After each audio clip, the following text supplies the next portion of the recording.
है guys, welcome to my YouTube channel. मैं इस वीडियो में क्लास 10th के चैप्टर 1 जैव प्रक्रम का अति लघु उत्तरीय प्रश्न करवाने वाला हूं। तो वीडियो पसंद आए तो लाइक, सब्सक्राइब एंड कमेंट करना ना भूलें। चलिए वीडियो स्टार्ट करते हैं। प्रश्न नंबर 1, जैव प्रक्रम किसे कहते हैं? तो इसका उत्तर हो जाएगा वे सारी क्रियाएं जिसके द्वारा जीवों का अनुरक्षण होता है उसे जैव प्रक्रम कहते हैं। जैव प्रक्रम का सिंपल परिभाषा लिख देना है। प्रश्न संख्या 2, बहुकोशिकीय जीवों में ऑक्सीजन की आवश्यकता विसरण द्वारा क्यों नहीं पूरी हो पाती है? इसमें दोस्तों पूछ रहा है क्वेश्चन, बहुकोशिकीय जीवों में ऑक्सीजन की आवश्यकता विसरण द्वारा क्यों नहीं हो पाती है? क्योंकि बहुकोशिकीय की सारी कोशिकाएं अपने पर्यावरण के सीधे संपर्क में रह पाती है, इसलिए बहुकोशिकीय में विसरण द्वारा नहीं हो पाता। उसके पास बहुकोशिकीय के पास अंग होते हैं। प्रश्न नंबर 3 में, जीवों में पोषण की दो प्रमुख विधियां कौन सी है? तो जीवों में पोषण दोस्तों पोषण दो प्रकार के होते हैं, वही दो प्रकार लिख देना है, स्वपोषण एवं परपोषण। हरे पौधे में किस प्रकार का पोषण पाया जाता है? तो हरे पौधे अपना भोजन स्वयं बनाते हैं तो स्वपोषण कहलाते हैं। अगला प्रश्न, जंतुओं के पोषण की कौन सी विधियां पाई जाती है? जंतुओं अपना भोजन स्वयं नहीं बनाते हैं तो इसमें परपोषण पाया होगा। प्रश्न नंबर 6, 3 प्रकार के परपोषण विधियों के नाम लिखें। तो इसमें बोल रहा है दो प्रकार का पोषण होता है, स्वपोषण, परपोषण। अब परपोषण के 3 प्रकार बोल रहा है। परपोषण के 3 प्रकार, पहला हो जाएगा परजीवी, दूसरा मृतजीवी, तीसरा प्राणी संपोषी। प्रश्न नंबर 7, संपूर्ण प्रकाश संश्लेषण की प्रक्रिया का रासायनिक समीकरण लिखें। तो इसका संपूर्ण प्रकाश संश्लेषण का रासायनिक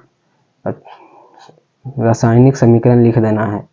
तो इसका हो जाएगा उत्तर 6CO2 + 12H2O इज, एरो का निशान दे देना है, सूर्य का प्रकाश बटे क्लोरोफिल हो जाएगा। फिर इसके उत्पाद के रूप में 6CO2 C6H12O6 + 6O2 + 6H2O हो जाएगा। प्रश्न संख्या 8, प्रकाश संश्लेषण की प्रक्रिया में उत्पाद के रूप में क्या बनता है? तो सिंपल है, प्रकाश संश्लेषण की प्रक्रिया में क्या बनता है? उत्पाद के रूप में ऑक्सीजन बन जाता है। उत्तर इसका ऑक्सीजन हो जाएगा। प्रश्न संख्या 9 में चलते हैं। प्रकाश संश्लेषण की प्रक्रिया हरित लवण या क्लोरोप्लास्ट में क्यों नहीं हो पाती है? क्योंकि क्लोरोप्लास्ट में क्लोरोफिल वर्णक पाए जाते हैं, इसलिए उसी में प्रकाश संश्लेषण की प्रक्रिया होती है।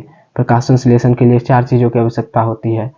तो अगला प्रश्न, प्रकाश संश्लेषण प्रक्रिया के लिए किन किन पदार्थों की आवश्यकता होती है? सिंपल, प्रकाश संश्लेषण की प्रक्रिया के लिए तो 4 चीजों की आवश्यकता होती है, आप जानते होंगे, पढ़े होंगे। तो पहला हो जाएगा सूर्य का प्रकाश, दूसरा क्लोरोफिल, तीसरा कार्बन डाइऑक्साइड, चौथा सूर्य का प्रकाश। तो चलते हैं अगले प्रश्न 11 नंबर, प्रकाश संश्लेषण प्रक्रिया के लिए CO2 कहाँ से प्राप्त होता है? तो प्रकाश संश्लेषण के लिए सिंपल सवाल, सिंपल ही आता है। प्रकाश संश्लेषण जैसे वायुमंडल में बहुत सारे गैस है, प्रकाश CO2 है, नाइट्रोजन है, हाइड्रोजन है, मोनोऑक्साइड गैस है, तो इसका उत्तर हो जाएगा वायुमंडल से प्राप्त करता है प्रकाश संश्लेषण के लिए कार्बन डाइऑक्साइड। सिंपल। कवक एवं प्रश्न नंबर 12, कवक एवं जीवाणुओं में प्रकाश संश्लेषण की प्रक्रिया क्यों नहीं हो पाती? क्योंकि इसमें क्लोरोफिल नहीं पाया जाता है। सिंपल, क्योंकि कवक एवं जीवाणुओं में क्लोरोफिल नहीं पाया जाता है। प्रकाश संश्लेषण के लिए क्लोरोफिल तो आवश्यक होता है, लेकिन इसमें क्लोरोफिल ही नहीं पाया जाएगा तो कैसे होगा? प्रश्न नंबर 13, पोषण के दृष्टिकोण से अमीबा तथा पेरामीशियम किस प्रकार के जंतु हैं? पोषण की दृष्टि से अमीबा प्राणी संपोषी जीव है। प्रश्न नंबर 14, मनुष्य का आहारनाल कौन कौन से मुख्य भागों में बटा है? तो मनुष्य का आहारनाल, तो इसका उत्तर हो जाएगा मुख गुहा, ग्रासनी, फिर ग्रासनली, अमाशय, छोटी आंत, यकृत, अग्नाशय, आंत ग्रंथि, बड़ी आंत। सिंपल क्वेश्चन आता है।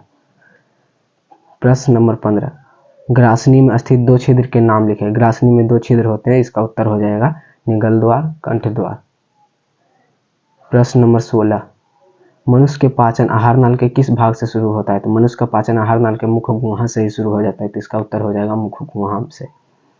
प्रश्न नंबर 17, मनुष्य के आहार नाल के किस भाग से पचे हुए भोजन का अवशोषण होता है? तो मनुष्य के भाग से, तो इसमें छोटी आंत के इलियम भाग से हो जाएगा, तो इसका उत्तर हो जाएगा इलियम। क्लोरोफिल वर्णक कहाँ पाया जाता है?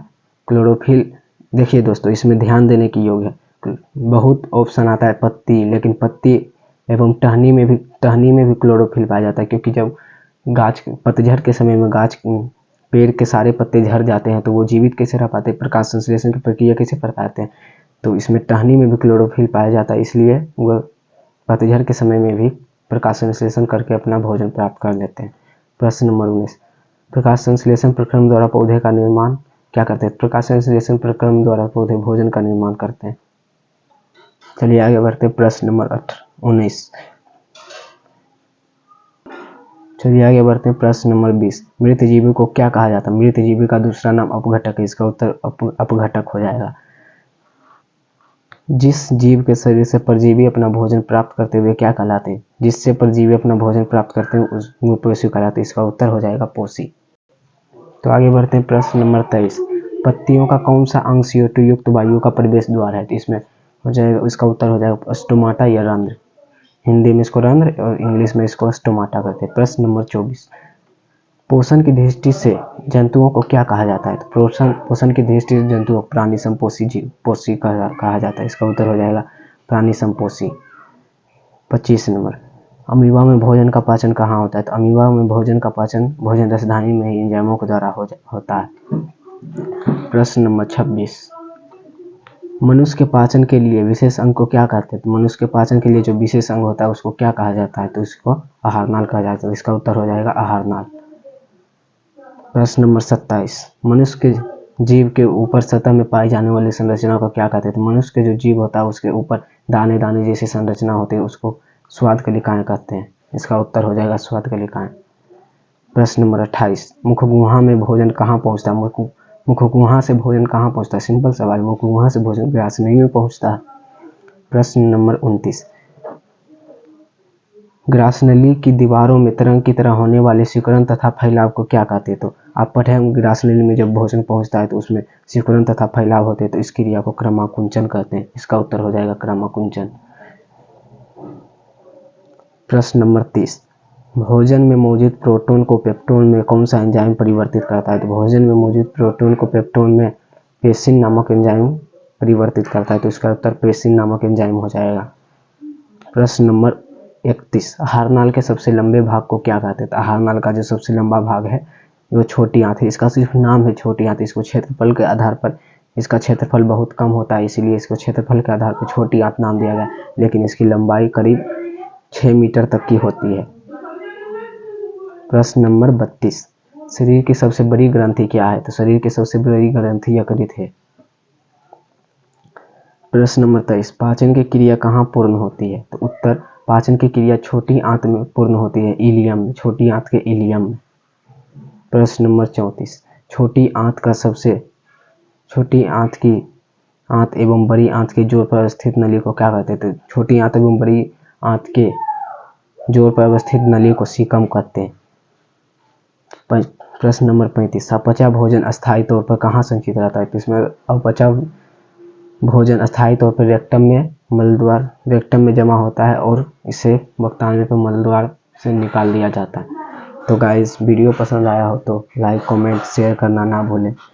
ऐसे ही हर एक चैप्टर का क्वेश्चन आंसर हम करवाते रहेंगे, तो हमारे चैनल को सब्सक्राइब करें, बेल आइकन को क्लिक करें।